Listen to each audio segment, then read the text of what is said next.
Hello there, fellow zombie slayers. My name is Stanley557, and today we're going to be discussing Mob of the Dead. Not particularly my favorite zombies map, but I'm definitely excited for Black Ops 4's rendition and reimagining with Blood of the Dead.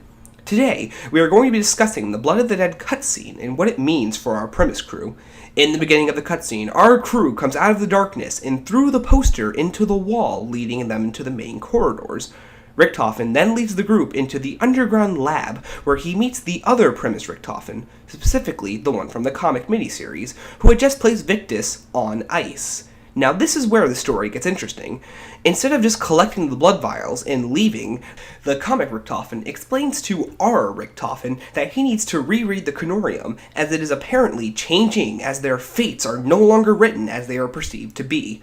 With this information given, the comic Richtofen quickly leaves. Now, why would he do that? Comic Richtofen even shrugs instead of helping our premise Richtofen decipher these changes in the Canorium.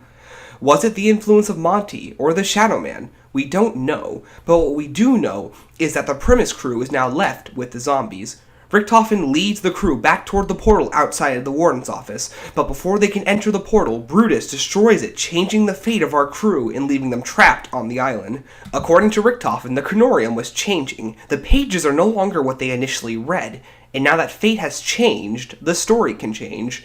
Do our characters go back to Zetsubo after this? Or is this a fractured universe where they must ultimately sacrifice themselves for the greater good? Is this the influence of Monty trying to kill all of our crews? Jason Blundell loves to play with the idea of death.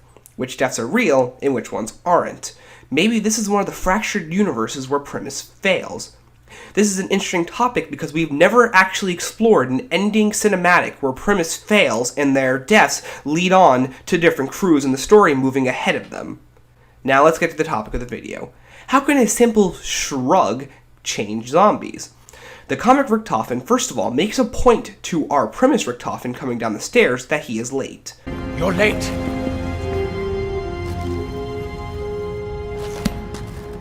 Doctor? Why would he be late? It's interesting that they point out this distinction. It is understood the Canorium's contents are constantly changing, but what outside force is changing them? The comic Richtofen even begins quoting the classic lines from Origins. So much to do. The vessel from access, the opening of the gateways. Are you sure you're not getting confused? So it makes you wonder how the 115 delusions are constantly affecting the personalities and memories of these characters.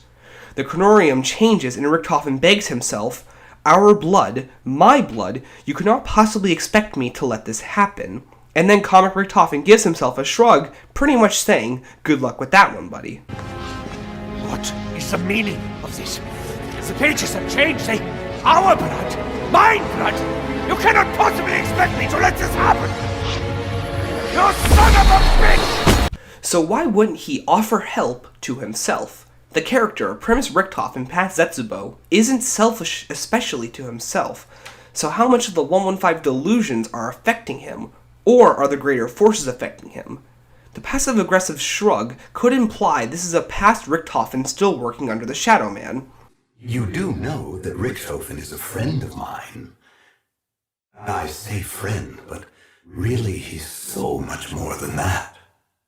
At one point, I almost considered him my apprentice.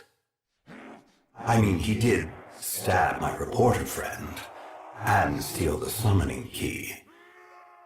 But at one point he did everything I told him to. I keep hoping he'll remember the promise he made to me so long ago. Or this could be a version of Richtofen after Revelations that now either works for Dr. Monty or works against Dr. Monty. Maybe by killing off specific versions of themselves like what we did in Black Ops 3, the characters might be able to stand a chance against Monty. We still don't really know. But what we do know is that this version of Richtofen had no intentions of helping our crew, leaving them there to their fate against the Asylum's hordes. Now the shrug may also suggest the complete split in timelines.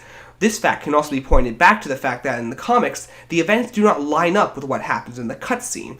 You can already see this from the opening of the cutscene. Our characters spawn from an interior wall compared to the comic where they come out of a portal immediately inside of the lab.